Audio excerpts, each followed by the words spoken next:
the little old-fashioned music box.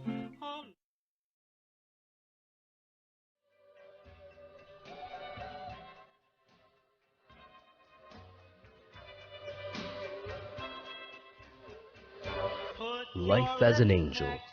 One day you're on top, and the next...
On a sunny stretch of spring, 1985, a telephone rings and a nurse glances by.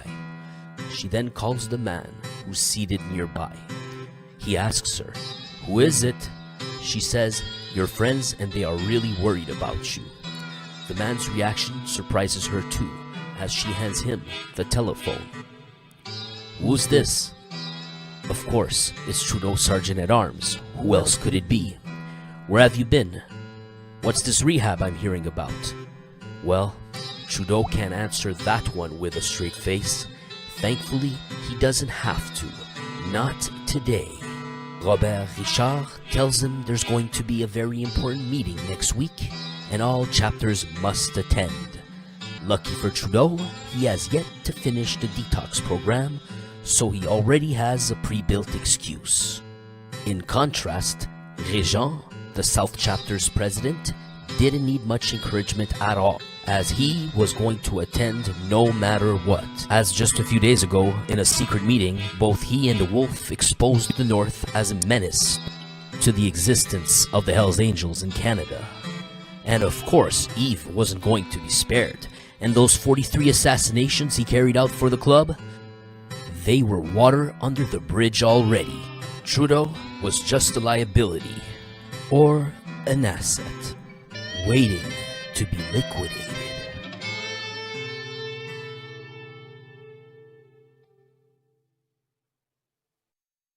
Ce bâtiment recèle une funeste histoire. C'est ici qu'a eu lieu la tristement célèbre purge de Lennoxville.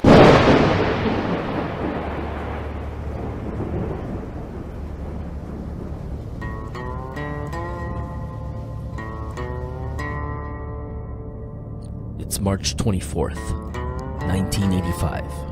An angel is on guard. As tobacco fills the air, it could not hide the aroma of death. While he stares at the pre-dawn of darkness, there are 40 angels inside, already, and all that's missing is the last one. The goal is to attend mandatory mass. Why? Because doing so could save your life. That's 41 angels, or as they would call it, 41 81s. And they're all armed to the teeth.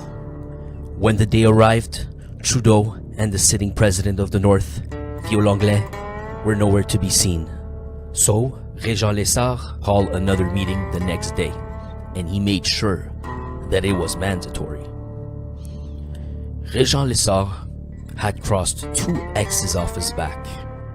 In the past, he was an ex-devil disciple and an ex-addict, and so he had reasons to be angry.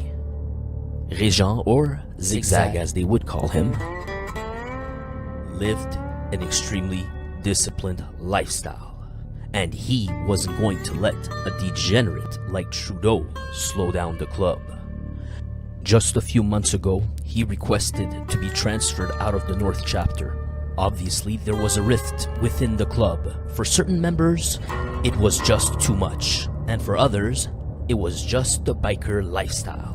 Surprisingly, he didn't leave alone. Luc Saint-Michaud also left with him.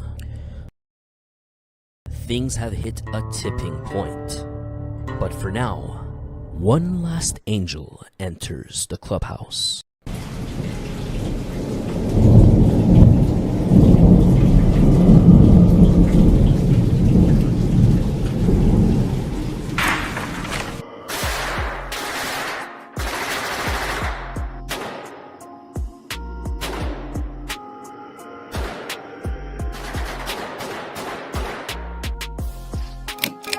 And just like that, the fate of 5 men was decided. Also, 2 of them were given a chance to redeem themselves.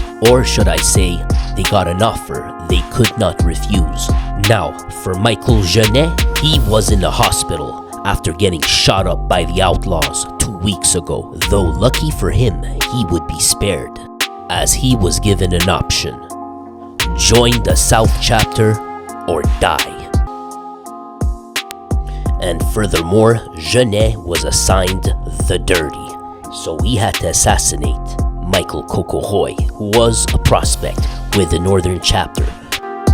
So unfortunately, he also had to go. In that milieu, a purge is part of business. Vieux Langlais was liquidated too, by a single bullet to the head. And Luc Michaud was present during the slaughter. Although he denies it, reportedly, he did pull the trigger on Brutus Geffrion, firing those 2 bullets into his skull. Another lucky one, Gilles Le Nez Lachance, was offered membership in the South chapter, which he accepted. Only 1 angel made it outside. Actually, Guy Louis, or Chop Adams as we call him, fought his attackers and managed to get outside, but was shot 7 times in the back. Finally, 2 lucky ones, Richard Bert Meyran and Yvon Le Père Bilodeau, were spared, as they were seen favorably by the other side. But there was one catch. Meyran's biological brother was killed, and Richard swallowed that one without hesitation. In fact, he would continue to become a loyal soldier, even playing an important role in the Quebec Biker War.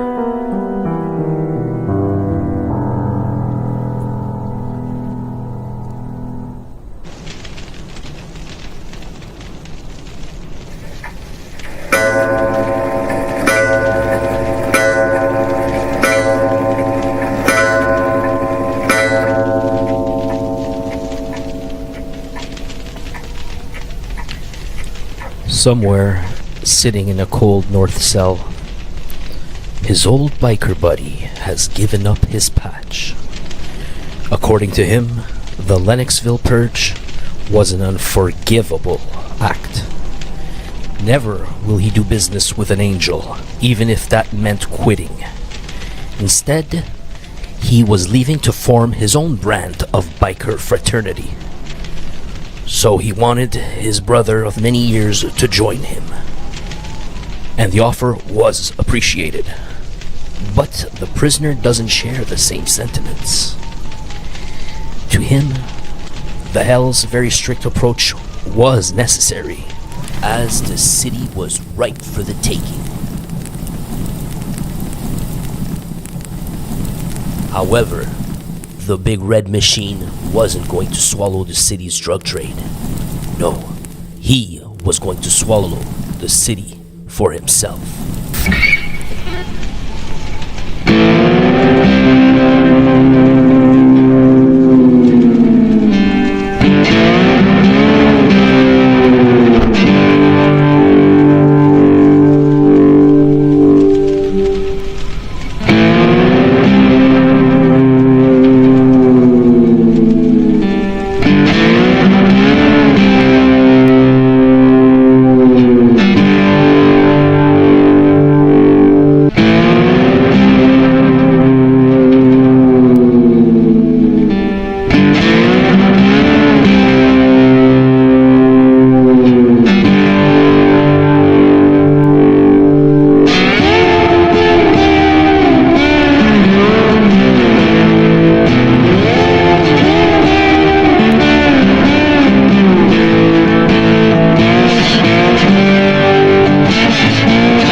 foule. Les Hells Angels se battent contre leurs ennemis jurés, les Rock Machines. Et la guerre fait des victimes, beaucoup de victimes, dont des citoyens innocents qui n'avaient rien à voir avec eux. Pendant cette guerre, que font les Hells à l'intérieur de repères de Trois-Rivières? Ils font la fête.